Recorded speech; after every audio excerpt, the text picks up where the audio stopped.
Tu vas pas après. Ouais.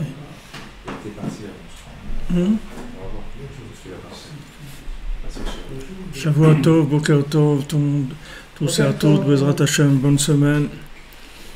Et beaucoup de Yeshuot, beaucoup de délivrance, de Nissim, Bezrat Hashem. L'heure de Hanouka, il est déjà là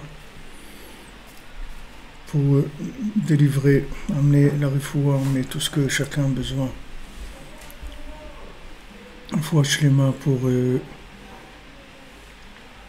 Janine Bateglantine, Sandrine Banjanine, Alter Arel Ben Sol, Eli Maurice Mordechai Ben Sarah.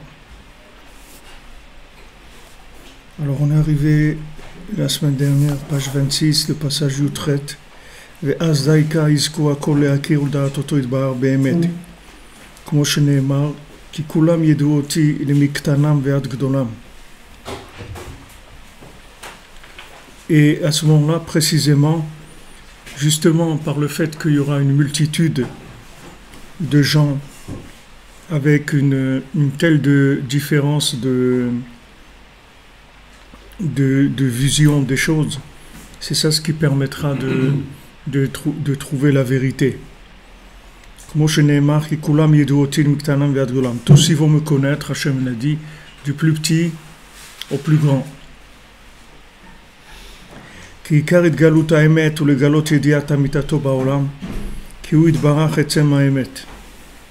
Parce que toute la vérité, c'est de révéler la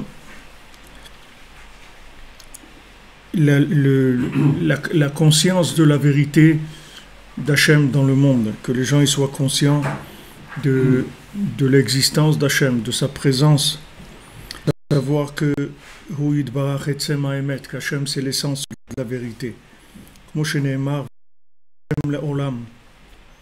Comme c'est écrit que Hachem il est Emet Leolam, c'est-à-dire c'est la vérité éternelle. Et il est écrit Hachem Elokim Emet. Hachem Elokim, c'est la vérité.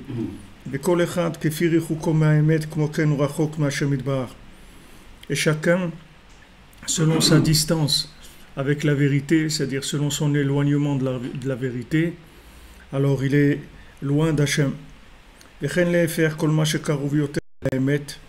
Plus quelqu'un est proche de la vérité, et il se trouve plus proche d'Hachem.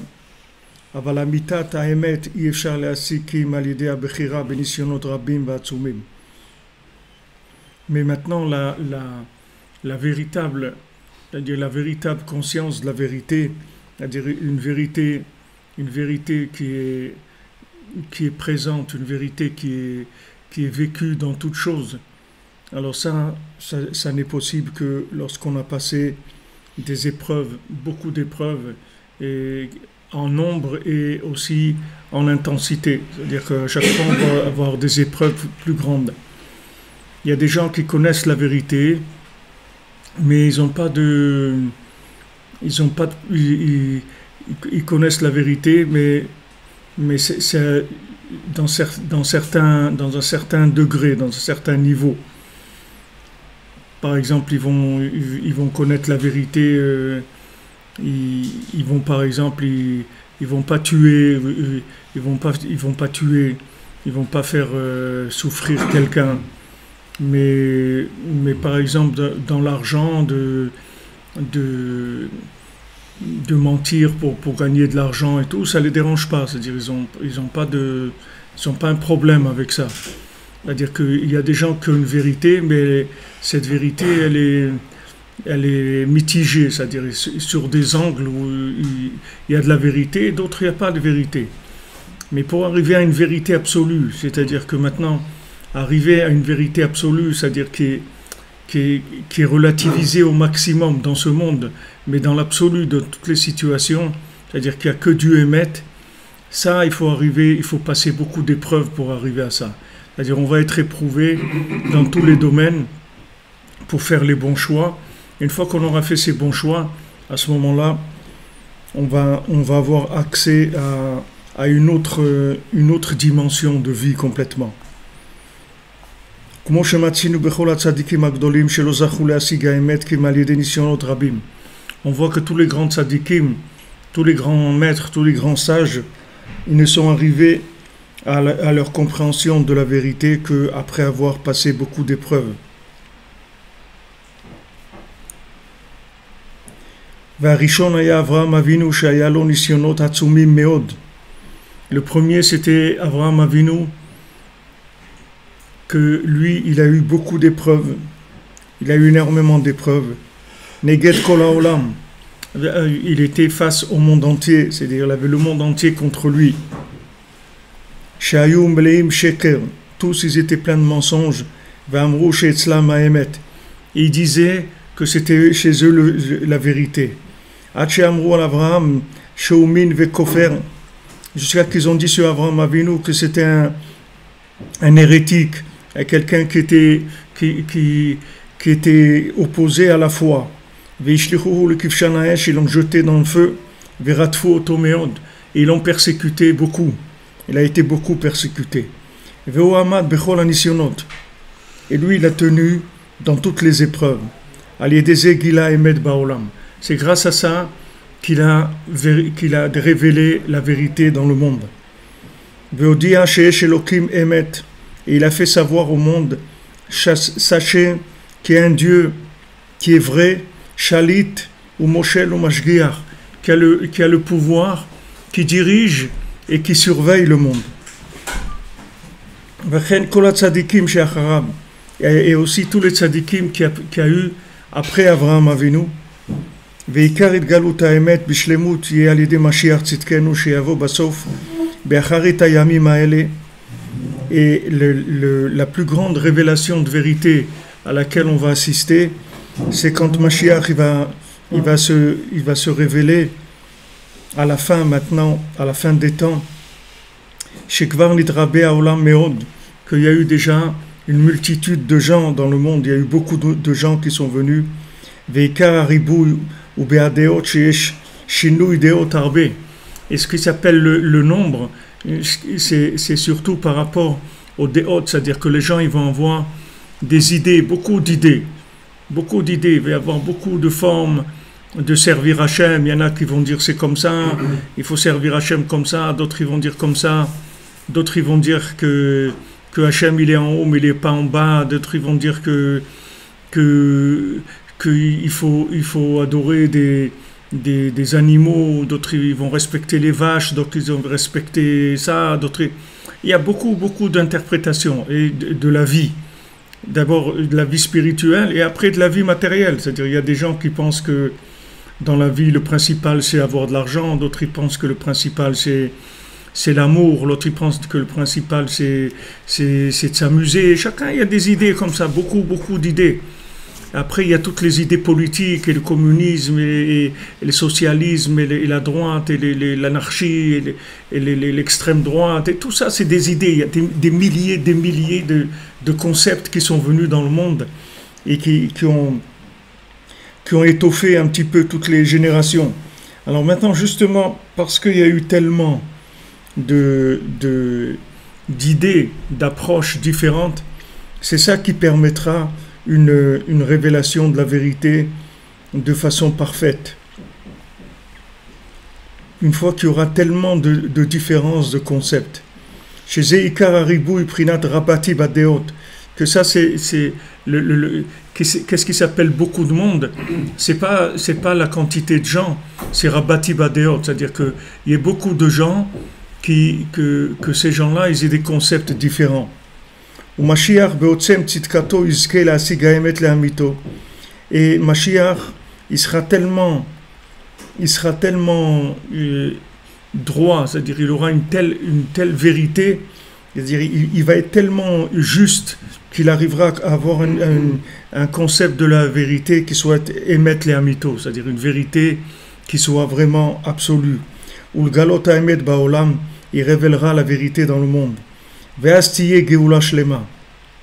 ce moment-là, il y aura la délivrance totale, la délivrance parfaite.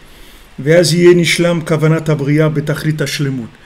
moment-là, toute l'intention de la création, elle va se réaliser dans sa perfection.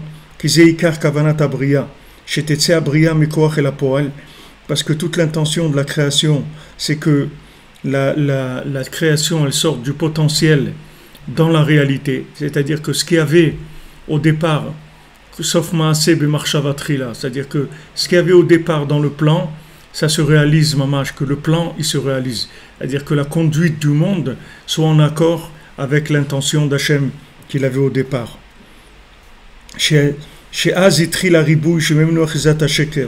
que le départ, dès qu'il y a eu le départ, comme on a dit, d'abord il y avait Adam, il était seul, après il y avait Chava, ils étaient deux, et après ça s'est multiplié, et plus que ça a commencé à se multiplier, et plus le mensonge, il a pu avoir une emprise, parce que chacun, il avait sa façon de voir les choses.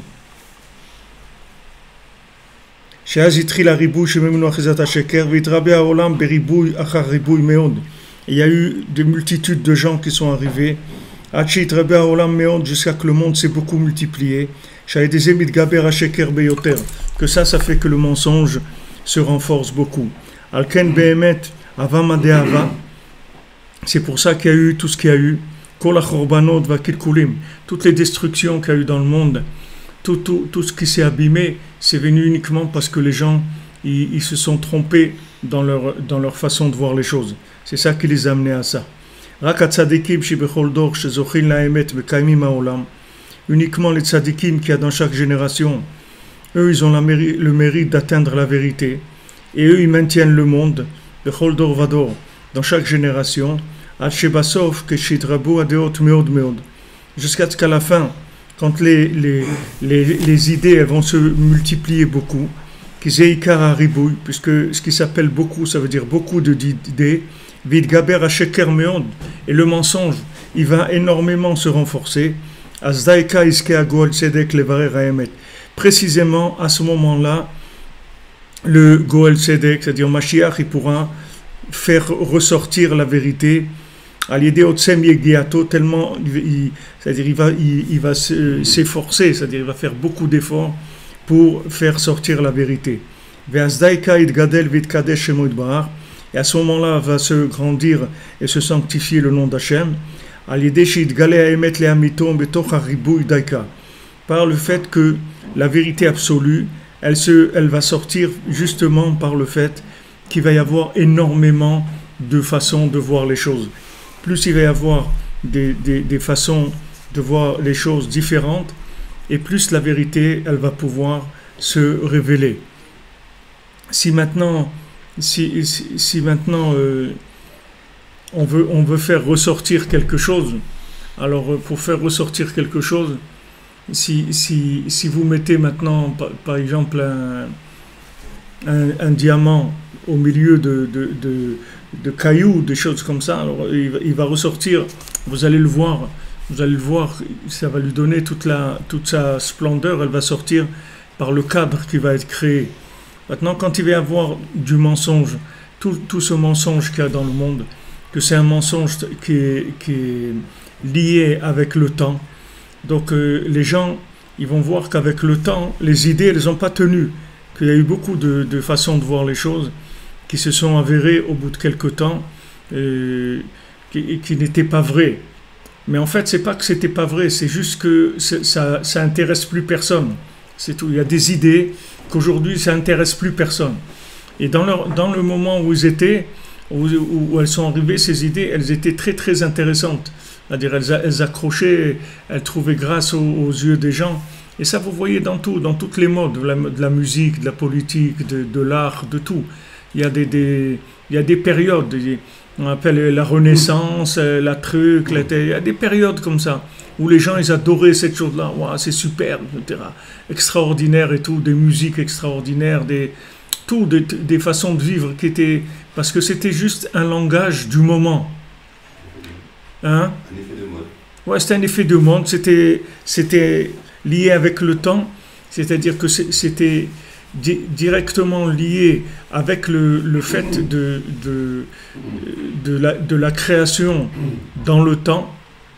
Le fait qu'Hachem il a créé le monde dans le temps, ça fait qu'il y a le facteur temps qui est toujours présent, et ce facteur temps il doit être il doit être connecté à des éléments qui sont dans le temps, mais que ces éléments-là, ce ne sont pas des éléments temporels.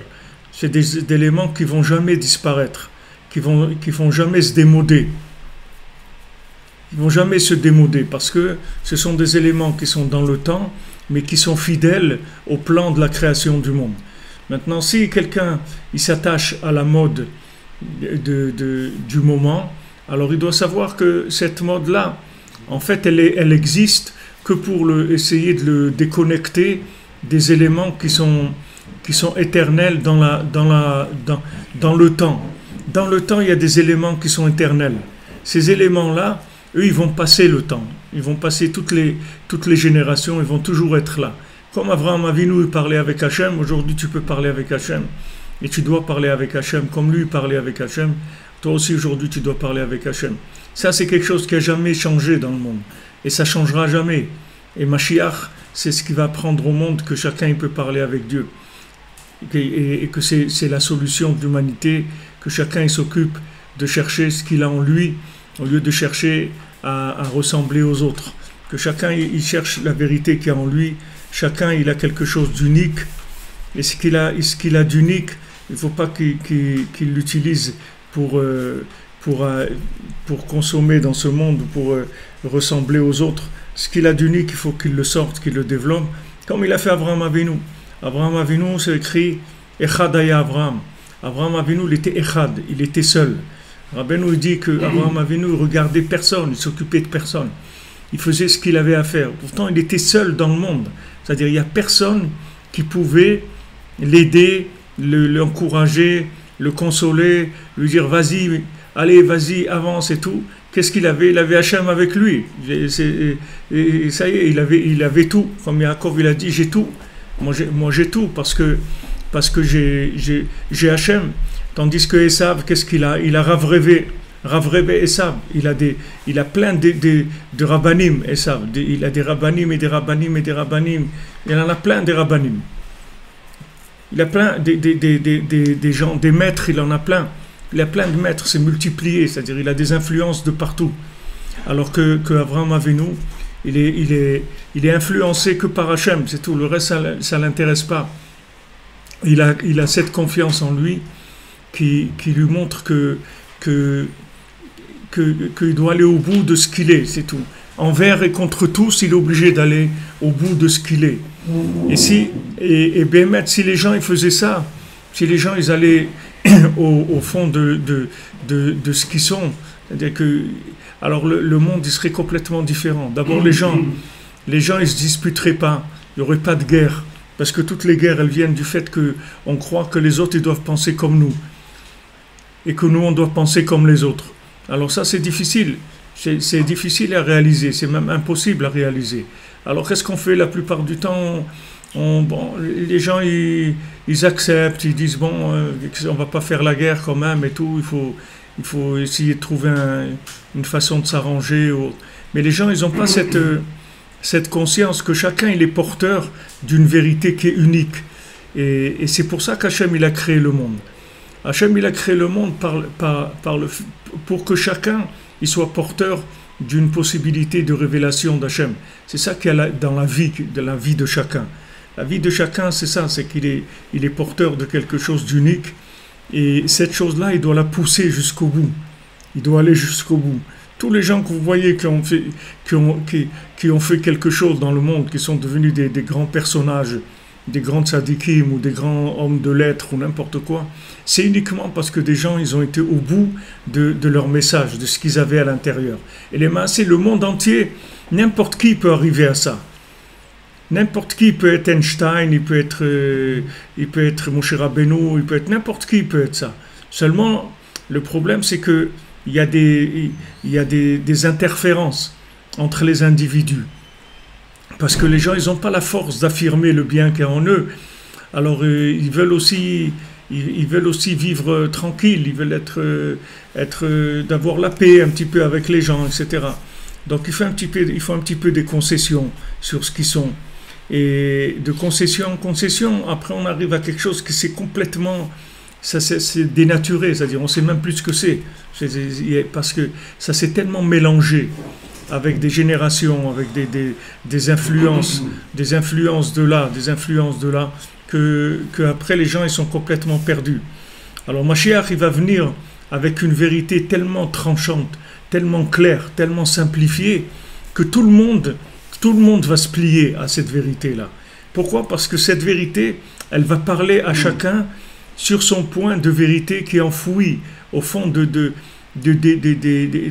siècles et des siècles de mode, d'appartenance à des sociétés, à des idées d'adhérence, à des idées politiques, à des idées philosophiques, etc. Alors ça c'est le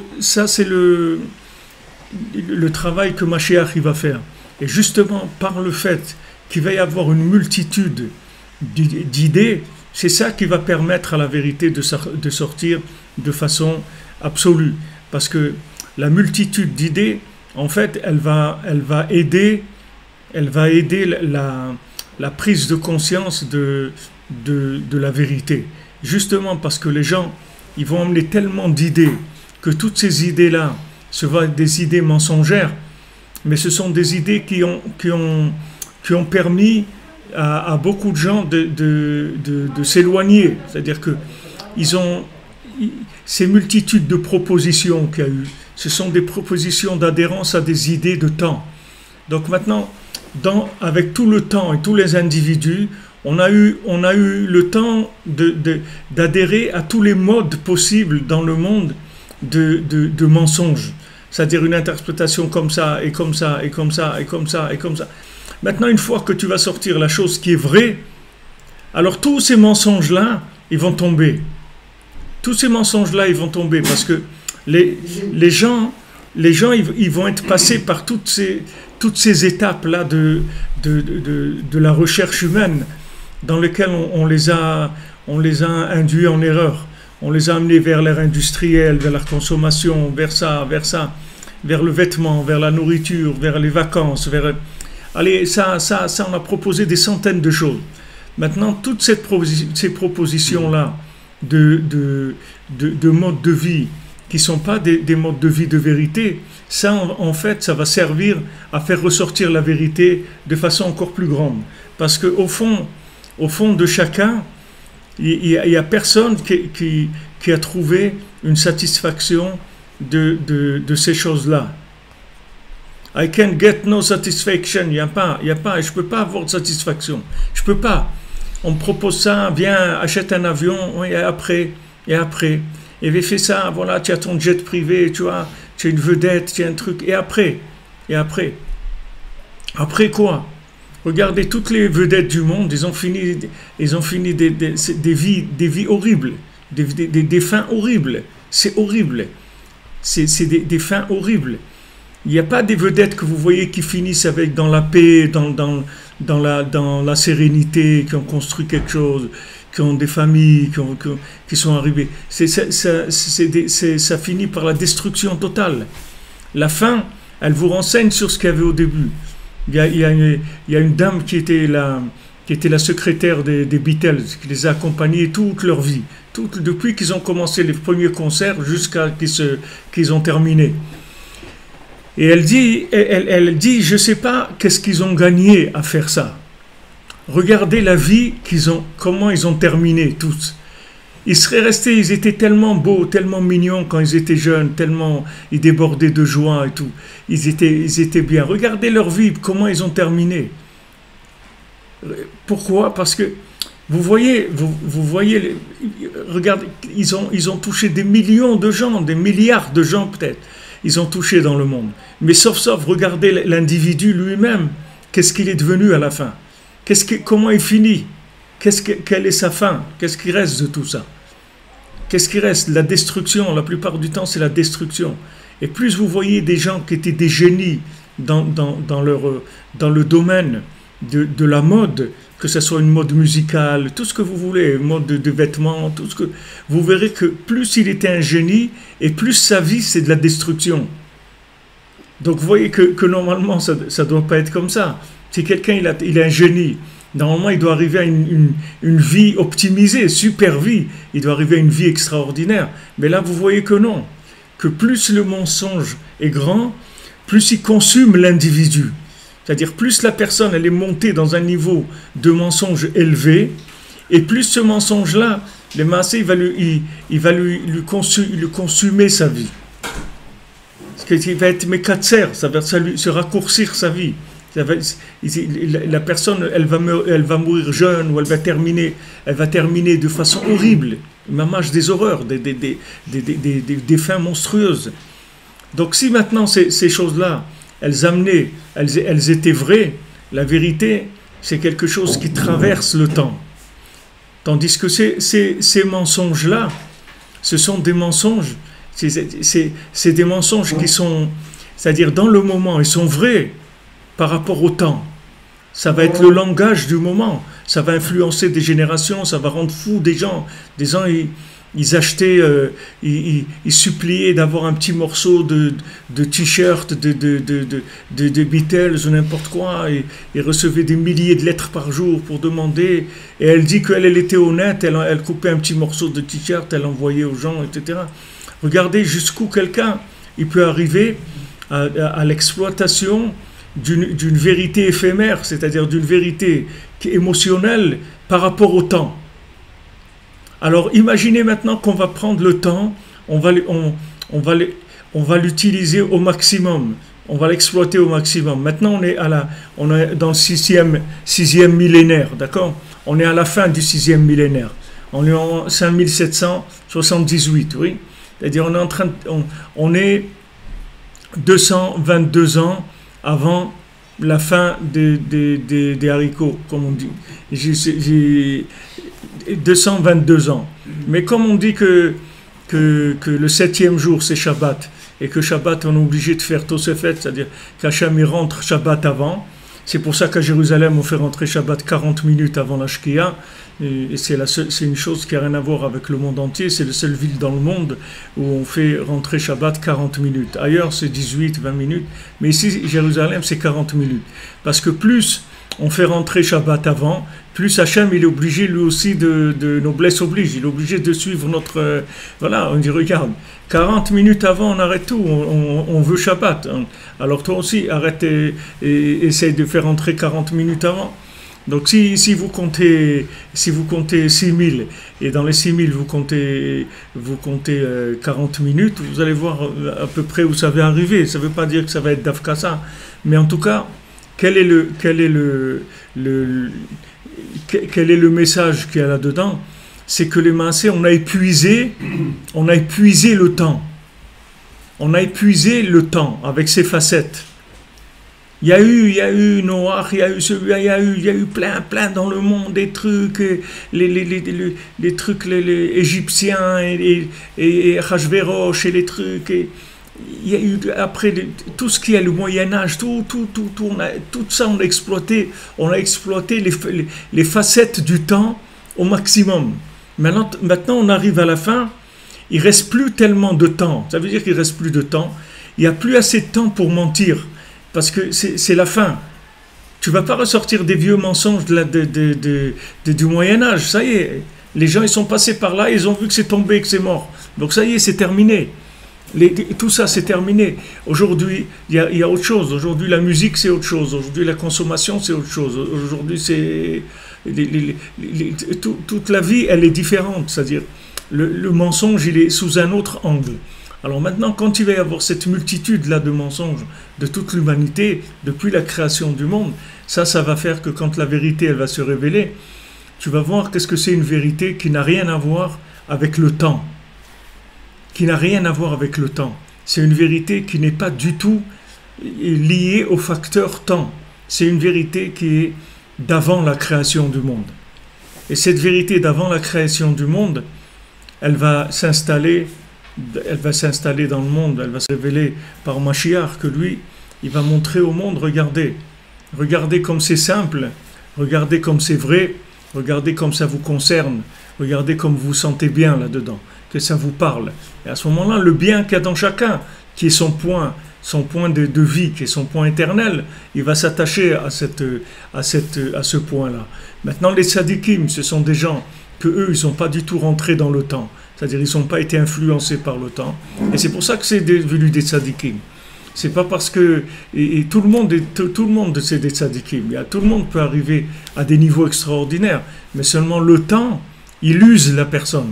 Le temps, il fait tomber la personne. C'est parce que la personne, elle fonctionne avec les facteurs temps. Donc elle peut pas se développer parce que le maximum qu'elle peut atteindre, c'est la réussite du moment, c'est tout. C'est tout ce qu'elle peut atteindre. Maintenant, quelqu'un, il est Steve Jobs, ce truc, voilà, il a fait Apple, il est arrivé maximum, bon, il a monté une super société, il a monté un super truc et tout, Apple, voilà. Il est mort, il a dit, voilà, je me suis fait avoir, c'est tout. Je vous le dis, faites pas comme moi, je me suis fait avoir. Je me suis fait avoir. J'avais une femme, des enfants, je pouvais vivre et trucs. Et j'ai passé ma vie à les réussir. Ok, il a fait Apple. Et il est là, qu'est-ce qu'il a fait? Ok, voilà, maintenant, il a fait quoi dans sa vie? C'est quoi sa vie? Il est rentré dans une formule temps. Et cette formule temps, elle disparaîtra. Parce qu'il y a quelqu'un, il va venir, il va inventer un truc. Il va découvrir plutôt quelque chose qui va balayer tout ce qui a été fait. Il y a des gens, ils ont passé leur vie pour créer, pour chercher tel moteur, comment il fonctionne, etc. Et après ce qu'ils ont découvert, il est venu quelqu'un d'autre, il a balayé tout ça, on est passé à autre chose. Donc tous les gens qui se sont attachés à des réussites de temps, pendant ce temps-là, ils se sont oubliés. Quand les gens ils te disent, ouais, je vous le dis, voilà, Steve Jobs, vous pouvez lire ce qu'il a dit. Vous allez chercher ce qu'il a dit, vous allez voir comment il parle. Lui, il parle maintenant de la vie familiale, etc., qu'il aurait pu passer du temps avec sa famille et tout. Mais en fait, c'est la tristesse, c'est pas ça. C'est pas de pas assez avoir passé du temps avec sa famille. La tristesse, c'est que la personne, elle est autre chose complètement que ça. Que toute la réussite qu'elle a dans le temps, c'est pour l'empêcher de découvrir la réussite qu'elle a au-dessus du temps. C'est-à-dire, elle a une réussite, elle a un message en elle qui est énorme. Un message énorme qui est le message d'Hachem. Puisqu'en elle, elle a une partie de Dieu. C'est ça sa vie. D'où elle vient sa vie? Sa vie, elle ne vient pas de Apple, ni de Windows, ni de trucs. D'où elle vient sa vie? Sa vie, elle vient de l'infini. Sa vie, elle vient de l'infini. D'où il y a la vie dans le corps. Ça vient d'une âme, ça vient d'un point d'infini. Maintenant, lui, Esav, il va essayer d'attraper les gens dans le fini. Il va essayer de les développer, de les booster dans le fini. Et pendant maintenant qu'il s'occupe à te booster dans le fini, tu perds la connexion avec l'infini. Puisque maintenant, tu es en train de chercher à réussir dans un domaine qui est un domaine que lui-même, il est voué à se terminer. Donc, qu'est-ce que tu veux réussir? Tu peux réussir quelque chose de fantastique qui va s'étaler sur 20 ans, ou sur 30 ans, ou sur 40 ans, puis après, ça c'est fini. Tandis que maintenant, les gens qui se sont attachés à leur point de vérité qu'ils avaient en eux, c'est-à-dire, au lieu de chercher des repères à l'extérieur, ils ont cherché des repères à l'intérieur d'eux-mêmes. C'est là où ils ont cherché les repères, pas à l'extérieur. Ils ont cherché à l'intérieur d'eux-mêmes. Ils se sont isolés. Ils ont été cherchés, plongés à l'intérieur d'eux-mêmes. Vous voyez tous les avotes, tous des bergers, parce que c'est des gens qui vivaient en retrait du mouvement. Parce qu'ils avaient besoin de chercher au fond d'eux-mêmes. Ils cherchaient au fond d'eux-mêmes. Et tous étaient des bergers. Tous étaient bergers. Vous prenez tous les avotes, toutes les maotes, vous voyez, tous étaient des bergers. Pourquoi ils étaient tous bergers? Pourquoi ils ont pris ce métier-là? Ils auraient pu faire autre chose. Ils auraient pu faire speaker à la télévision, ou je sais pas, n'importe quoi. Ils auraient pu trouver un autre travail, non? Pourquoi ils ont fait ça? Ils auraient pu faire rabbin, n'importe quoi. Adjoint du rabbin, adjoint au maire, n'importe quoi. Ils auraient pu trouver des choses à faire. Pourquoi ils ont fait tous berger? Parce que le nian de berger, c'est quelque chose, à part tous les secrets qu'il y a dedans, mais pratiquement, c'est une vie où tu es en retrait par rapport au mouvement. C'est quelque chose c'est un métier classique et tu es en retrait par rapport au mouvement. Et ça te permet d'aller plonger au fond de toi-même. au lieu de passer ton temps à te situer en système interactif par rapport à ton entourage, tu vas aller plonger au fond de toi-même et tu vas chercher la vérité qui est en toi-même. C'est ça le sens des Havot, pourquoi ils étaient comme ça. Et tous les tzadikim qui étaient comme ça, qui cherchaient en retrait. Rabbi Akiva, je vous ai dit Shabbat Rabbi Akiva. Rabbi Akiva, il avait 40 ans, sa femme, elle a vu en lui ce qu'il avait et elle s'est battue. Son père il lui a dit si tu te maries avec lui, c'est terminé. C'est terminé, je n'aime pas ton mariage, je te déshérite et tout. Son père, il était multimilliardaire et c'était les plus grandes fortunes qu'il y avait.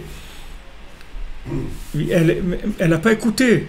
Elle n'a pas écouté. Elle a vu quelque chose. Elle a été au bout de ce qu'elle a vu. Elle a vu au bout de ce qu'elle a vu. Elle a dit, elle a senti que lui, il était grand. En fait, qu'est-ce qu'il avait? Il avait 40 ans. C'était un fils de guérim. Ses parents, c'était des convertis. Il avait 40 ans. Il détestait les érudits en Torah. Il dit, si je vois un érudit en Torah, je vais le mordre. Je arrache la peau. Il était très énervé, très révolté contre les religieux. Il avait 40 ans, révolté contre les religieux, berger et fils de gens convertis. Il a tout pour plaire dans le truc. Il a vraiment tout. C'est le CV mamache parfait. Elle voit cet homme-là, elle dit, c'est lui. Je veux me marier avec lui. Ok? Elle se marie avec lui. Et elle fait de lui Rabbi Akiva. Il part 12 ans étudier. Il revient. Il entend que sa voisine, elle lui dit, tu rends compte, ton mari, ça fait 12 ans qu'il n'est pas venu, etc. Il est parti étudier la Torah, c'est quoi, il t'a laissé, etc. Elle lui dit, mais mon mari, il étudie, c'est extraordinaire. S'il voulait rester encore 12 ans, alors il resterait. Alors il a entendu ça, il est retourné. Il est venu au bout de 24 ans, 24 000 élèves. D'où c'est venu ça? D'où c'est venu que tu as un Rabbi Akiva, qu'on dit que Rabbi Akiva, il était plus grand que Moshe Rabbeinu. Dans le ciel, les malachim, ils disent, mais pourquoi la Torah n'a pas été donnée par Rabbi Akiva? Pourquoi c'est lui, même Moshe Rabbeinu, il a vu, il a dit, mais c'est lui qui doit faire Matan Torah. C'est Rabbi Akiva, c'est pas moi. Regardez Rabbi Akiva, quand vous le voyez, qui c'est? Quand vous le voyez comme ça, qui c'est ce Rabbi Akiva? Vous voyez rien. Ses parents, ils voyaient rien. Vous savez combien de parents aujourd'hui détruisent la vie de leurs enfants parce qu'ils s'initient dans la vie de leurs enfants et ils veulent leur imposer ce qu'eux, ils pensent qui est bien. Mais laisse-les vivre, laisse les gens vivre. Let my people go, laisse les gens vivre, laisse-les vivre. Laisse-les vivre. Laisse vivre quelqu'un. Quelqu'un a envie de se marier avec cette fille ou avec ce garçon, tout laisse-le vivre. Tu sais pas qui c'est. Tu sais pas qui c'est. Tu aurais vu Rabbi Akiva, jamais tu aurais laissé ta fille se marier avec lui. Qu'est-ce que c'est hein? C'est ce Rabbi Akiva là. C'est quoi? Regardez qu'est-ce que ça a donné. Regardez qu'est-ce que ça a donné. Combien de Torah qu'on a que ça vient de Rabbi Akiva. Regardez qu'est-ce qu'on aurait perdu si il n'y avait pas eu ça. En fait, c'était quoi? C'était une rencontre révélatrice. Une rencontre révélatrice, un échange de vérité. Un échange de vérité. Lui, il avait de la vérité en lui. Et il ne savait pas. Ce qu'il savait, c'est qu'il ne pouvait pas supporter les gens. Alors il s'est mis en retrait, c'est tout. Alors c'est sûr que les gens ils sont moqués de lui, ils lui diraient qu'est-ce que c'est ce bonhomme-là et tout, le berger comme ça, il est tout le temps dans les champs et tout. Ah, c'est un pauvre bonhomme, il est à moitié fou et tout. En plus, il n'aime pas les religieux. Quand il voit des religieux, il a envie de les mordre. Alors c'est vraiment quelqu'un qui n'est pas fréquentable et tout. Maintenant, vous avez cette fille-là, c'est une princesse, qui a tout pour elle. C'est une princesse, elle a tout pour elle. Elle dit, c'est lui que je veux. Elle n'écoute pas, ni son père, ni rien du tout. Elle dit, c'est lui que je veux. Maintenant, s'il n'y avait pas eu cette rencontre-là, jamais vous auriez su que Rabbi Akiva, il aurait pu exister. Rabbi Akiva, il existait, puisque maintenant, Moshe Rabbeinu, ils ont vu Rabbi Akiva. Ils ont vu que quelqu'un, il allait devenir ce Rabbi Akiva-là. Mais maintenant, dans la réalité, il n'aurait pas existé, ça n'aurait pas été lui en tout cas. Il serait été un autre qui serait devenu Rabbi Akiva, mais pas lui. Comment il est né? Il est par une rencontre. Cette rencontre-là, c'est une rencontre entre deux niveaux de vérité qui sont uniques, qui sont de l'intérieur de la personne. Tu ne peux pas te mêler de ça, parce que ce n'est pas des vérités de mode. Ce n'est pas des vérités de mode, c'est des vérités profondes, ce n'est pas des vérités de mode.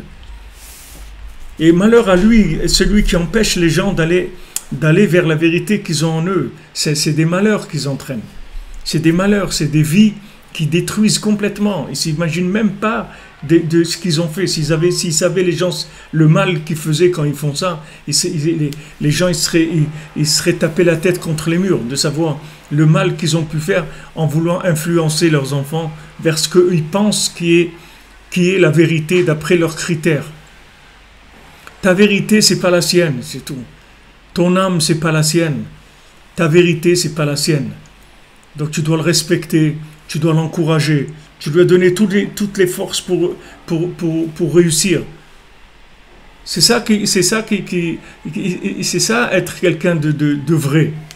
Quelqu'un de vrai, ça veut dire que tu sais que chacun, il a un message en lui unique et tu vas échanger avec lui. Tu vas échanger, tu vas aider l'autre à avancer. Et lui, il va t'aider à avancer. On va échanger. Au lieu de se disputer parce qu'il n'est pas comme toi, c'est le contraire que tu vas faire. Les gens, ça les dérange, les gens qui ne sont pas comme eux. C'est ça la définition du mensonge. Regardez combien de religions avec de la violence, avec tout, parce que les gens, ils ne sont pas comme eux. Voilà les croisés, les croisades. Il faut aimer son prochain, et trucs, avec des épées en train de tuer les gens. Combien ils ont tué de gens au nom des croisades, au nom de l'amour de son prochain, au nom combien de gens ils ont massacré dans le monde, soi-disant pour la vérité. Quelle vérité? Qu'est-ce que c'est cette vérité-là? Qu'est-ce que c'est cette vérité? C'est une vérité qui ne vaut rien du tout. Quelle vérité? Parce que tu as découvert quelque chose, ok, même si c'est vrai ce que tu as découvert, même si c'est vrai, supposons que c'est vrai, ok, ce que tu as découvert, disons que ça fait partie de quelque chose qui est antérieur à la création du monde, qui a une valeur éternelle, ok. Mais le monde, il n'est pas obligé d'avoir la maturité de comprendre cette chose-là, ni de vivre cette chose-là. Laisse les gens venir. Tu ne vas pas massacrer des gens pour se convertissent à ta façon de voir les choses. C'est quelque chose qui est aberrant complètement. Ça même, ça prouve que c'est une vérité qui est dans le temps, que ce n'est pas une vérité qui est au-dessus du temps. Si maintenant tu mets de la pression temporelle pour que ça marche, ça même, ça veut dire qu'il y a un problème, que tu as un problème. Dans ton truc, il a un problème. Vous voyez le Ham Israël, c'est la force tranquille. La force tranquille, c'est tout. La force tranquille. Pourquoi elle est tranquille? Parce qu'elle est attachée à l'éternité. Donc il n'y a pas de... Tout ce qui va se passer dans le temps, c'est que ce sont que des étapes, c'est tout. Mais la fin, elle est garantie depuis le départ. Donc il y a une tranquillité, il y a une force tranquille. Et n'importe quel exil par lequel on a pu passer, vous voyez que sauf, on retombe toujours sur nos pieds. Il n'y a pas de... On n'a pas bougé, on revient sur notre terre, on fait notre Shabbat, on met notre filine, on mange kasher, on fait ce qu'on a l'habitude de faire. Ça n'a pas changé, il n'y a rien qui a changé. Entre Abraham Avinu et nous, il n'y a rien qui a changé. C'est toujours la même chose. Et pourtant, ça a traversé des influences, ça a traversé. Tout ça, pourquoi? Parce que c'est une vérité qui vient d'au-dessus du temps. Donc maintenant, chacun il a une vérité de son âme. Et cette vérité de son âme, il faut la respecter. Parce que tu ne peux pas savoir ce qui va sortir de ça. Parce que maintenant, c'est enfoui dans le temps. Quand tu vois Rabbi Akiva, il est énervé, il est frustré, il déteste les religieux, trucs et tout, tu ne peux pas le juger. Tu ne peux pas dire, mais celui-là, c'est un renégat, il ne vaut rien du tout, c'est un idiot, truc. C'est quoi qui veut mordre les religieux et tout? Tu te rends compte, il est anti-religieux, des trucs et tout. Tu ne peux pas le juger. Non seulement tu ne peux pas le juger, mais tu dois l'aider à trouver le bien qu'il y a en lui. Ah, maintenant tu ne peux pas, alors laisse-le tranquille, c'est tout, continue ta route. Maintenant, vient son épouse, elle voit le bien qu'il y a en lui. Elle dit, c'est lui mon mari, c'est lui que je veux. Quelle vie elle a eue? 24 ans, il n'était pas à la maison. Quelle vie elle a eue, cette femme-là, de ce monde? 24 ans, son mari, il n'est pas là. seulement la lumière qu'elle avait, du lien qu'elle avait avec lui, il était au-dessus du temps. C'était un lien qui était un lien d'âme, un lien très très profond. Donc ce lien-là, il dépassait toutes les bêtises de ce monde. C'est pour ça que si vous voulez aujourd'hui, pourquoi les gens ils ont des problèmes de Shalom Bayit, pourquoi les gens ils se marient pas, pourquoi les gens quand ils se marient ça tient pas, et ils souffrent dans le Shalom Bayit, parce que les 90% de la construction de la maison, elle est faite sur des éléments temporels. Donc ces éléments temporels, ils essoufflent, ils fatiguent, ils s'épuisent. Donc après, il n'y a plus de renouveau. Il n'y a plus de renouveau. Si tu as basé sur des éléments qui sont liés avec le temps, ils vont se faner. Tous ces éléments-là, ils vont se faner. Il faut que le lien, ça soit un lien profond, pas extérieur. Et si c'est un lien profond, jamais il s'arrêtera. Comme quoi? Hein? Comme quoi, par exemple? Quoi comme quoi? Concrètement, dans un couple, comment ça se traduit? Ça veut dire que notre entente, elle est profonde. Notre entente, c'est-à-dire le lien qui est entre nous, c'est un lien qui vient d'un niveau qui n'est pas un niveau de temps. On n'est pas ensemble parce que c'est pour telle raison ou telle raison. On est ensemble parce qu'on s'aime, parce qu'on est la même âme. C'est pour ça qu'on est ensemble. On est ensemble pour ça. C'est ça la base de notre foyer. Et ça, c'est indestructible. Ça, il n'y a rien dans le monde qui peut enlever ça. Ça, tu peux passer toutes les épreuves du monde, ça ne te bougera rien du tout. Parce que ça, c'est comme la tâche du Ham Israël avec Akadosh Baruch Hu. Jamais ça pourra se détruire. Toujours on va retomber sur nos pieds. Même s'il y a des gens qui se sont éloignés et tous leurs enfants ils vont se rapprocher. Parce que le germe qui est à l'intérieur de la personne, il est toujours là. Il passe de l'un à l'autre. C'est quelque chose qui ne s'en va jamais. Ce n'est pas un exemple que tu dises pratique, comment ça se réalise. Ça ne se réalise pas il n'y a pas une recette pour te dire à quoi ça ressemble. C'est pas qu'on aime la même couleur ou qu'on aime le même manger, ou c'est pas ça. Ça veut dire que le lien qui est entre nous, il est à un niveau profond. On prend le temps de se connaître profondément. On parle, on veut se connaître.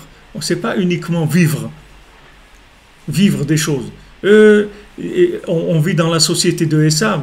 Esav, c'est cash and carry, comme ça. Tu payes, tu prends, tac, tac, tac. Allez, on fait, tac, tac, on fait des choses, plein de choses, c'est tout. Et quand on ne peut plus faire, alors ça y est, on envoie balader, parce que ça ne nous intéresse plus. Mais la Torah, elle ne fonctionne pas comme ça. Hachem, il te dit, regarde, la vie, c'est pas ça. La vie, c'est pas ça.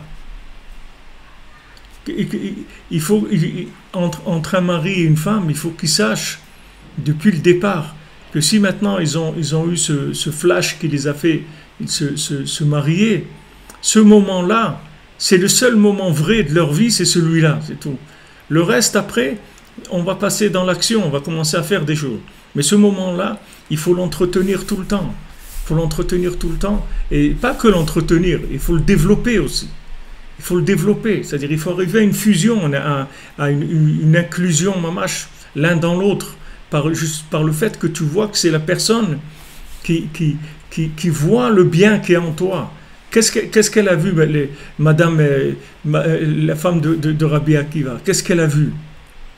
Elle a vu Rabbi Akiva dans un clochard.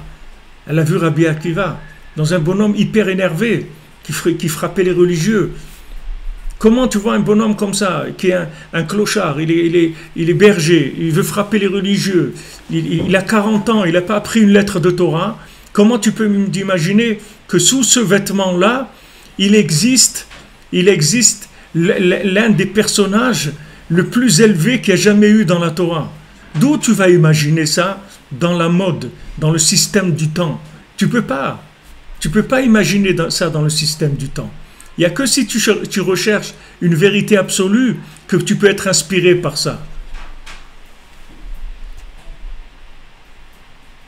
Il n'y a que ça, c'est la seule chose qui peut te montrer qu'il y a une vérité qui est cachée derrière une apparence tellement différente ou qui est loin de laisser. Il n'y a pas de transparence, tu ne vois pas. Et pourtant elle a vu. Donc comment elle a vu? Comment elle a vu?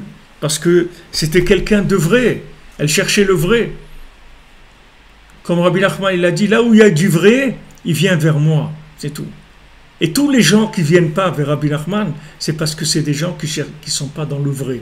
Ils sont dans dans des modes de vérité, mais ils ne sont pas dans la vérité. Celui qui est dans la vérité, il vient directement chez Rabbeinu. Tout celui qui a cherché la vérité vient chez Rabbeinu. N'importe qui que ce soit, que ce soit le dernier goy du monde, le bonhomme le plus à plat qui est entre l'animal et l'individu, que ce soit, s'il cherche la vérité, tout de suite il vient chez Rabbeinu. Tout de suite il vient, parce que Rabbeinu, il a révélé l'essence de la vérité. L'essence de la vérité qui correspond à toutes les vérités de tous les individus sur Terre. Tous les individus viendront à la fin vers ça, parce que c'est ce qui représente la vérité de tous les individus sur Terre. Et celui qui n'a pas reconnu ça, c'est tout simplement, c'est qu'il est dans un système de vérité temporelle. C'est-à-dire, c'est la vérité, mais à la sauce du temps. C'est pas la vérité essentielle. C'est une vérité qui est à la sauce du temps. C'est-à-dire, c'est une vérité conservatrice. C'est une vérité qui a des repères dans le langage du temps. Mais Rabbeinu, sa vérité, elle n'est pas dans le langage du temps. Elle est dans un langage universel. Elle n'est pas dans un langage du temps. Elle est pour ceux qui sont là, ceux qui étaient là, ceux qui vont venir. Tout le monde va trouver un lien avec ça. C'est écrit qu'à la sortie d'Égypte, alors elle a vu une chifra dans la mer, plus que ce que Yecheskel en a vu. Plus que le prophète Yecheskel, elle a vu. Comment une servante, elle a vu plus que Yecheskel en a vu? Parce qu'il y avait Moshe Rabbeinu, c'est tout. Il y avait Moshe Rabbeinu, c'est tout. C'est pas parce qu'elle était bien. Pourquoi on prend l'exemple d'une chifra? Pourquoi on te dit une servante, elle a vu? Pourquoi on ne prend pas quelqu'un, on ne te parle pas de quelqu'un de normal?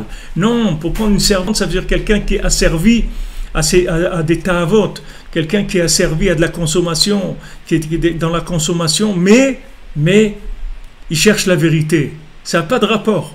Quelqu'un, il peut être dans la consommation, dans tout ce que tu veux, mais il cherche la vérité. Il cherche la vérité. Quand il voit la vérité, il la reconnaît.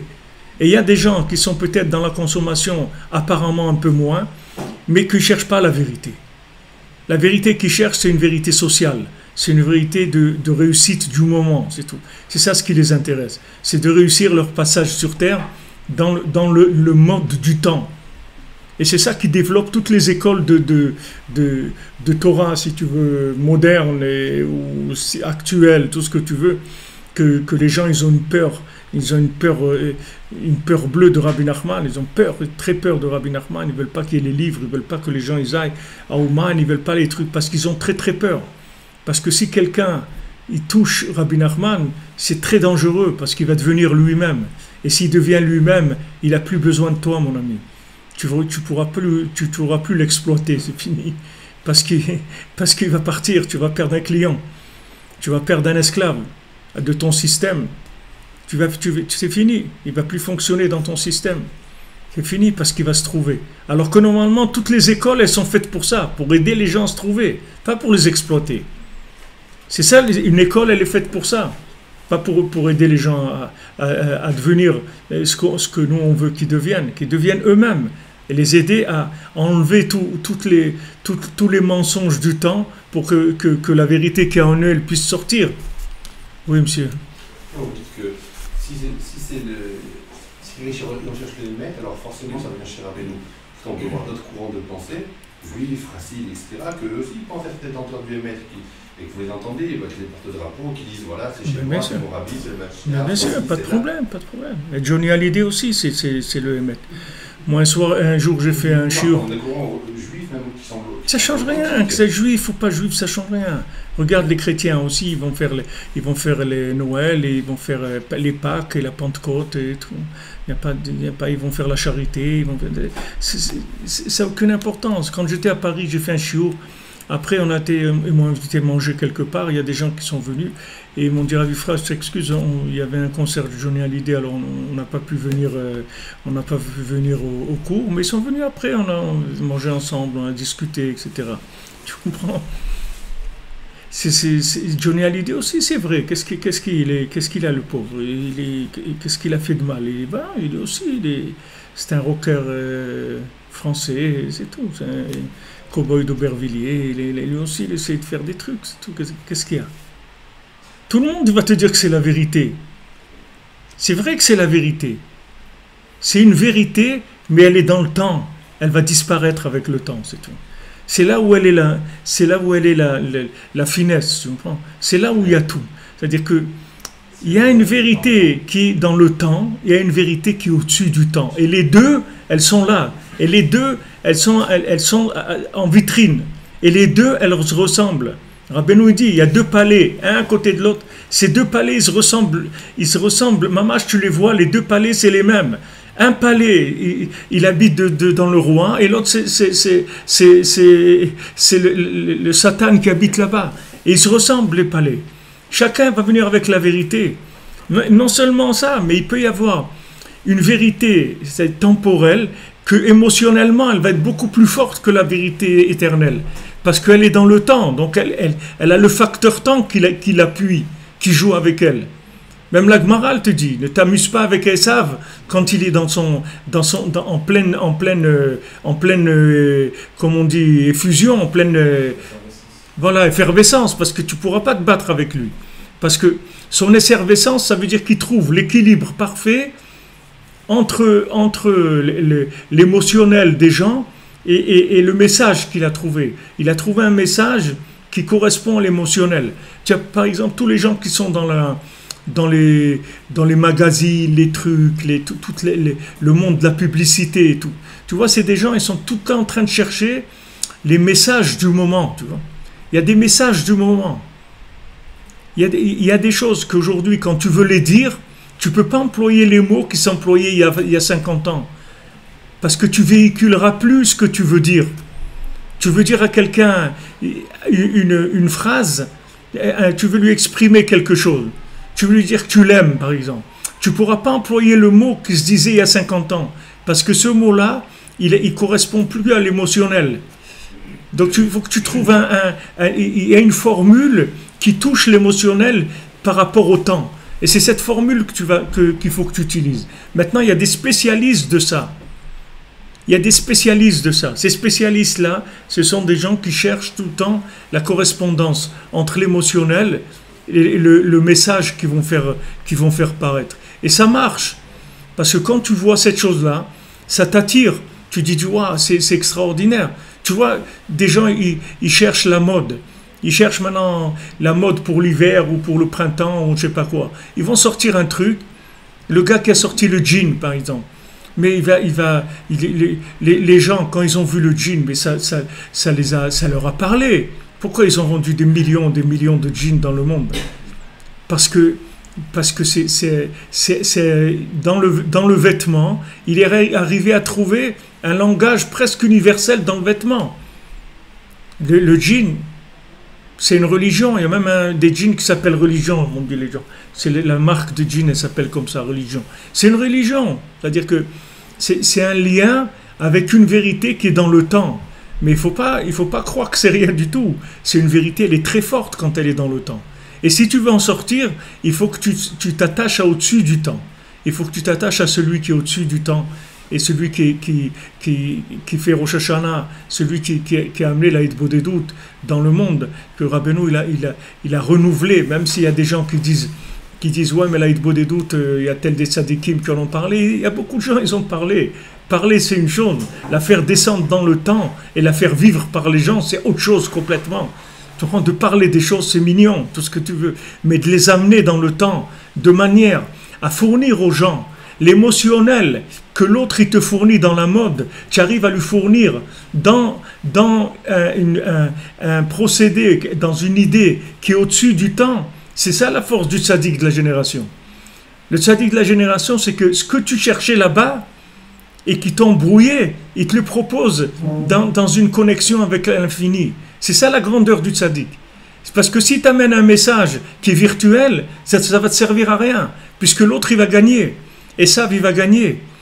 Si tu viens avec la Torah virtuelle et tu veux te battre contre Esav, tu es perdant d'avance. Parce qu'Esav, il va te ramasser à n'importe quel moment de ta vie, mais il va te ramasser. Parce que son message, il est très très fort dans le temps. Tu as besoin d'un message qui soit plus fort par le fait qu'il vient d'au-dessus du temps. Et en même temps, qu'il soit complètement dans le temps. Parce que s'il n'est pas dans le temps, il ne t'aidera pas. Il faut qu'il soit à la mode, et sans être dans le mode du temps, mais qu'il soit à la mode. C'est-à-dire, quand tu l'entends, mais tu dis, mais Rabbi Nachman, mais il y a tout là-dedans. Mais il y a le rap, c'est un rappeur, Rabbi Nachman. C'est un peintre, c'est un cuisinier, c'est un artiste, c'est un philosophe. Tu vas trouver tout ce que Esav, il veut te vendre en pacotille, en paille, des trucs empaillés, et lui veut te vendre le vrai. C'est la seule différence qu'il y a. Mais seulement pour ça, il faut que tu cherches toi-même, il faut que tu cherches le vrai. Il faut que tu cherches le vrai. Mais émotionnellement, il va te combler comme ce qu'il te propose dans la mode. La même chose. Tu n'auras plus besoin de la mode de Esav parce que tu seras à la mode, mais c'est le monde qui correspond à une vérité qui est au-dessus du temps. Donc quand Rabbeinu il te donne des conseils, il te dit viens chez moi Rosh Hashanah, viens à Ouman faire un tikkun klali. Quand Rabbeinu te dit viens chez moi faire un tikkun klali, il te dit je vais te sortir de l'enfer, il ne va pas te sortir de l'enfer après, il va te sortir de l'enfer maintenant, pas après. Maintenant il va te sortir. Qu'est-ce que c'est l'enfer? L'enfer c'est de vivre une vie à l'envers, c'est tout. De vivre à la mode, c'est ça l'enfer. Enfermé. Voilà, enfermé, à l'envers, Versailles, Anvers. Inversé, de vivre des vies inversées, de vivre sur le mode de la mode temps. Alors maintenant, quand tu demandes tout à l'heure quoi, dans un foyer, il faut communiquer, c'est-à-dire il faut parler ensemble, parce que Baruch Hashem, Akadosh Baruch Hu nous a fait des parlants. Il nous a fait des parlants. Maintenant, des parlants, ça veut dire qu'il nous a permis d'avoir un repère avec notre âme. D'avoir un repère, c'est-à-dire un contact avec notre âme. Alors, Nafshi Yatsa Bedabero, quand je parle, en fait, c'est l'expression de l'âme. Donc, quand je parle avec mon épouse, quand je parle avec mes enfants, c'est l'expression de l'âme. Donc, cette expression de l'âme, elle crée le lien. Elle crée le lien à un niveau au-dessus du temps. C'est lié à une condition quand même, c'est-à-dire que même le dibour, vous avez parlé une fois de l'intensité de l'émettre qu'on doit avoir dans le dibour. Oui. Même si on parle, donc on n'a pas l'intensité de bien sûr, bien sûr. Bien sûr. Et pour se dire que moi j'ai un émettre dans mon dibour, mais c'est pas demain. Pourquoi si tu es là, assis là, c'est que tu as dû émettre dans ton dibour, sinon tu ne serais pas là. Sinon tu aurais été au match de football. C'est beaucoup plus intéressant dans le temps. Tu vois, le type il va, tac, tac, il donne des trucs, et il y a un coup de ballon, il est rentré, il a marqué un but, et voilà. Qu'est-ce qu'il y a? C'est très mignon aussi, qu'est-ce qu'il y a? Il n'y a pas de... Tu as dû émettre dans ton dibour, c'est sûr. Il y a dû émettre dans ton dibour. Maintenant, léat, c'est-à-dire que si tu es sincère, il va y avoir dû émettre dans ton dibour. Si tu es sincère, il n'y a pas de problème. Si tu es sincère, ton épouse, elle va t'aider à sortir le Rabbi Akiva qui est en toi. Si tu es sincère, elle va t'aider à sortir le Rabbi Akiva qui est en toi. C'est elle qui va t'aider à te construire entièrement. Parce que toi, ta vérité, elle est virtuelle. Elle, son travail, c'est de la rendre réelle, c'est tout. Tout le travail de l'épouse, c'est de rendre réelle la vérité virtuelle de son mari. Que lui-même, il ne sait même pas ce que c'est, puisque c'est virtuel. Il ne sait pas ce que c'est, il ne sait pas ce qu'il a en lui. Et quand il sait qu'il a des choses en lui, des fois c'est pire, parce que c'est des trucs qui sont à la mode, tu vois. C'est la mode. La mode c'est ça, la mode c'est ça, la mode c'est l'autre. Il y a la Torah à la mode. Il y a la Torah à la mode, des grands galas, des grandes... Allez, tous, venez, trucs et tout. Il y a des grands galas. Qu'est-ce que tu fais dans un gala? Pas la gale, moi, je me suis dit dans un gala. Qu'est-ce que tu fais dans un gala? Gala de quoi? Qu'est-ce que j'ai à voir là-dedans? Qu'est-ce que j'ai à faire là-dedans? Moi, je veux quelqu'un qui m'aide à naître, c'est ça que je veux. Je veux naître. Je sais qu'il y a quelqu'un en moi qui n'a pas commencé à vivre. Et je veux qu'on m'aide à le faire naître, c'est tout. Et Rabbi Nachman, il dit, viens chez moi, je vais te faire naître, mon ami. Je vais te faire naître. Tu vas voir que tu vas naître. Tu vas découvrir qui tu es. Alors maintenant, il ne faut pas oublier qu'on a une sur nous une carapace, une armure de mensonges qui nous ont été collés. C'est-à-dire des effets de ressemblance, de trucs, des looks, des trucs, des sensations qu'on s'est rentrées par soi-disant appartenance à certaines choses, etc. Des mythes, tu vois. Des mythes quand tu es jeune. Tu cherches des mythes, tu cherches des trucs auxquels tu vas t'identifier. Moi, quand j'étais jeune, j'avais Kerouac, là, chercher la route, les trucs, James Dean, les trucs, ouah, il marche comme ça, seul, trucs, révolté. C'est des mythes, tu vois. Les gens, ils vivent avec des trucs comme ça, des mythes. Mais si tu cherches le Hémet, un jour, tu vas trouver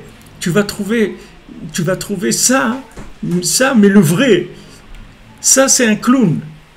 Tu as trouvé un bonhomme qui arrivait à clowner un message dans le temps, tu vois. Mais tu vas trouver la racine de ça, la racine de cette chose-là. Et tu vas voir le mythe James Dean ou mythe Kerouac ou mythe truc, tu vas le vivre 1000 fois plus grand que ça, 1000 fois. Tu vas trouver enfin, wow, il y a une source inépuisable de ça. Cette chose-là, il y a une source inépuisable. Parce que ça, même ça, il y a des moments un peu limités, tu vois, ça correspond pas tellement, c'est pas mal, mais c'est pas tout ton être, tu peux pas le rentrer là-dedans. Mais Rabbeinu vient chez toi, si tu es quelqu'un qui cherche cette vérité-là, parce que c'est en toi, les mains, c'est juste la traduction des choses que tu n'es pas arrivé à trouver, la véritable traduction. Mais ça t'attire parce qu'il y a quelque chose en toi qui s'identifie à ça. Mais ça, si tu veux, c'est une clownerie de la vérité. Mais quand tu trouves le tzaddik qui te branche sur ta neshama, alors tu vas retrouver enfin la menoucha, le repos. C'est-à-dire tu vas trouver enfin la chose qui correspond à tous les mythes que tu as pu avoir dans ta vie, mais c'est plus des mythes, c'est de la vérité. C'est plus des mythes. Et cette vérité, qu'est-ce qu'elle a comme grandeur? C'est qu'elle a la connexion avec l'infini. C'est-à-dire que tu as trouvé le mode de vie qui correspond avec l'infini. Et ça te donne une vitalité, une joie, une énergie extraordinaire. Et enfin, tu vas être toi-même, c'est tout.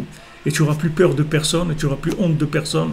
Et tu vas vivre ta vie vraiment, en étant sûr de toi. Tu vas être sûr de toi. Tu vas faire ce que tu as à faire. Il n'y a personne qui va te bouger. Même si des gens ils ne veulent plus te parler, tu dis, ouais, tu deviens comme ça. Ah, tu es venu de Breslev, toi, comme c'est fou et tout. Tu ne veux plus te parler et tout. Ne me parle plus.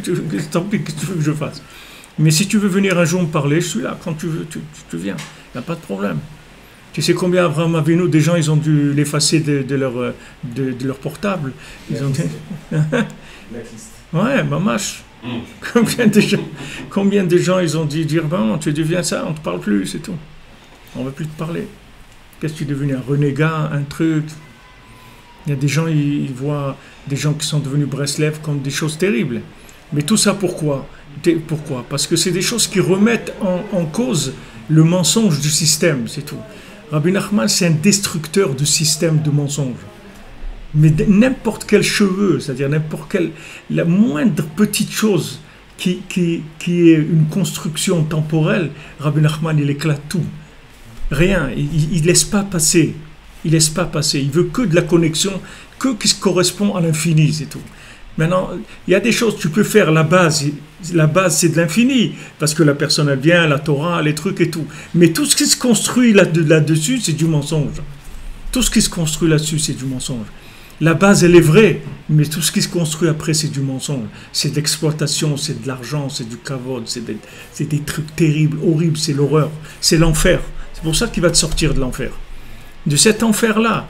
C'est-à-dire que des fois, il y a un peu de vérité, et comme il a dit, s'il n'y a pas un peu de vérité, le mensonge ne peut pas fonctionner. C'est vrai qu'à la base, il y avait un peu de vérité, mais où on est arrivé avec cette vérité, où on l'a amené avec tout, essayer de la faire fonctionner dans le mode, tu vois, dans le mode du moment. Essayez que ça marche dans le langage du moment, dans le mode du temps et tout. Ça y est, la vérité, elle a été complètement dénaturée. Tandis que Rabbeinu, il t'amène une vérité qui est dans le temps et qui n'a rien à voir avec le temps. Mais elle est dans le temps complètement. Mais elle n'appartient pas au temps. C'est le temps qui lui appartient.